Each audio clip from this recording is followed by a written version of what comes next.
Hello and welcome to episode 15 of Gardening with Ben. These are certainly building up, these episodes now, so these come on a daily basis and they get uploaded at 7 o'clock in the morning so that you can listen to them on the way to work or while you're at the allotment or having your brew before you get ready. So yeah, today's episode is going to be talking about preparing for next year, as it's always good to prepare in advance the plans, what you're planning on doing in the allotment and garden for next year. So grab a drink, sit back, relax and enjoy today's episode.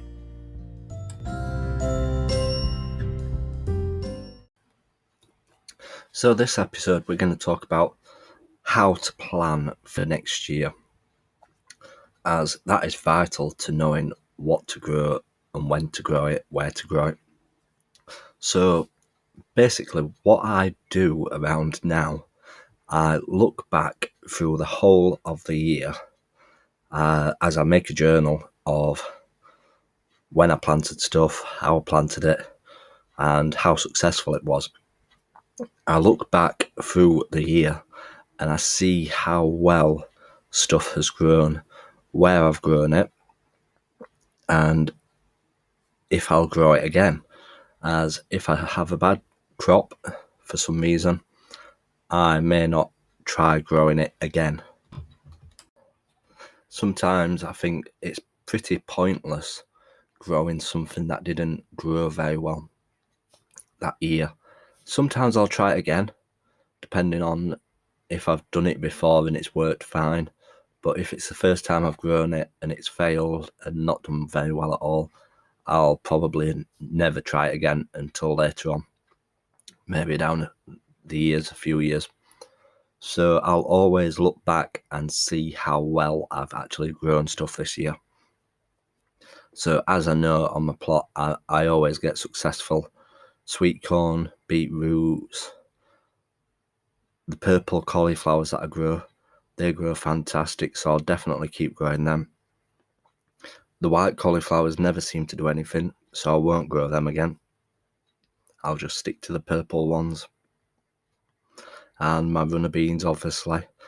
Like my peas this year, they failed. They didn't do very well. But I've grown them before, so I know that they've grown well. So I will try them again. I'll just try and improve the soil, as I know I can grow them, because I've had successful crops before, really good successful crops. But this year, for some reason, they didn't grow. Whether it were a dodgy batch of seeds, I don't know. But I will try them again. So it's basically just checking back and seeing what grew successful and if you got good harvests from them, from the plot. So I'll do that this time of year. I'll make a list of all the successful things that grew and add them to my shopping list. If you haven't heard already, the place where I'm recording these podcasts is an app called Anchor, and it's totally free. They also put your podcasts on multiple platforms like Spotify, iTunes, Google Podcasts. Straight away, you can also schedule the time that you want it to go on, which is fantastic. There's also creation tools that allow you to record and edit your podcast right from your phone or your computer, so you can record your podcast literally anywhere you want. You can also make money from your podcasts as well, with no minimum listenership whatsoever. So the more times it gets played, the more times you can earn money from it. And there's everything you need to make your podcast all in one place. So if you download the free Anchor app or go to anchor.fm, you can get started with your free podcasts. Another thing that I'll do this time of year is that I will look on seeds websites and I'll have a look to see if there is any new stuff, because there's always new varieties of produce coming out, ones that have been made, and they've come out this year. So I'll have a look through them. I've already had a look and I've got my eye on a few things. There's also the weird stuff, the stuff that you probably wouldn't buy in a supermarket if you saw it, or something probably that you wouldn't ever see in a supermarket. I always like to try unusual stuff to see if they grow as well. And that's the only reason why I've stuck with the purple cauliflower.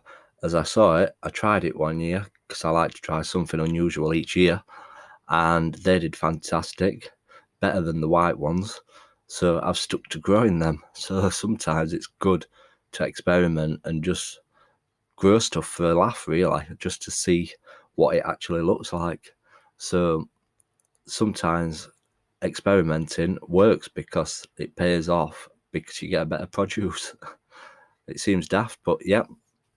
So I'll always try something weird, and I'll also try something that I've never grown before. So I was looking through the seeds websites yesterday, and one thing I've never tried growing is a loofah. Now, I never knew this, but the sponges what you use in your bath called a loofah, you grow them. I thought they were man-made. I didn't realise that they were actually grown from a plant, and you can cook them like courgettes as well, or you can let them go to this loofah for your baths. So I might actually try growing them next year. They're on my list for growing next year, because can you imagine giving all your friends and family loofahs what you've actually grown, what they can use in the bath? So yeah, if you've not tried growing a loofah before, add it to your list and try growing it along with me, because it's something that I've never seen grown. So I've got to do my research. I'm going to have to research it, see how you grow them and where to grow them and how to grow them in the best spots and how to look after them, which will be interesting. I like to learn about something new every year. So I'm going to be learning about the loofahs next year. So if you fancy trying with me, order yourself some loofah seeds and we'll see how well they get on. So those are on my list. What else have I seen? I've seen purple Brussels sprouts as well. Obviously, you get your red cabbages, you get your red cauliflowers, purple cauliflowers, but I've never seen purple Brussels sprouts. So I might even try them next year, and they might actually taste nice. I'm not a fan of Brussels sprouts, so I might just try growing a few purple Brussels sprouts to see what they actually taste like. So they may be on my list as well next year. I always love to try new things. It's fantastic. Like, you can get so many different colours of fruit and vegetable these days. You can get purple carrots, you can get black tomatoes, you can get orange beetroot. It's really weird how you see all these different colours, and it's something that you would never see in a shop, because if you sold them in a shop, people wouldn't buy them because they thought, oh, they don't look right. They wouldn't buy them. So it's great to experiment and grow these things and see what they actually grow like and taste like. So always plan what seeds you're going to be growing next year. Make your list, get your orders in, and get them delivered ready for the beginning of next year to start your seeds, obviously around March, April time, depending on your weather climates. So the other thing that I like to plan at this time of year is I like to plan my plot. As you'll have seen from photos on my Instagram and Facebook, if you're following me, Gardening with Ben, I like to clear my plot down at this time of month. Usually I wait until about January, February, after Christmas. I usually pack up my bags at this time of year. But now that I've got a following, I need to keep up and keep doing jobs down there so that people can see I'm still active and still alive. So I've got to keep going down to the plot. And I like to clear it fully down and refix any issues what aren't working, possibly redesign areas, do improvements, stuff like that. But near enough, I'll have the same amount of beds on my plot. So I like to draw myself a plan at home as well, just on a piece of A4 or on a spreadsheet, and plan where I'm going to be actually growing stuff. Because it's all right getting loads of packets of seeds to grow, but it's if you've got enough beds to plant them in, or if you've got enough beds that have got sun shining on them, or if you've got too many shaded beds, it's great to plan where you're going to be planting stuff so you know how much stuff to grow. And obviously you can't grow stuff round where you've grown stuff before, as you're meant to move them to different beds each year, as you're not meant to grow potatoes in the same beds, you're not meant to grow onions in the same bed, just in case there's been any diseases left from the plants. So you're meant to keep moving them around all the time. So it's a good idea to draw a plan of your plot and plan where you're going to be actually planting stuff on your plot.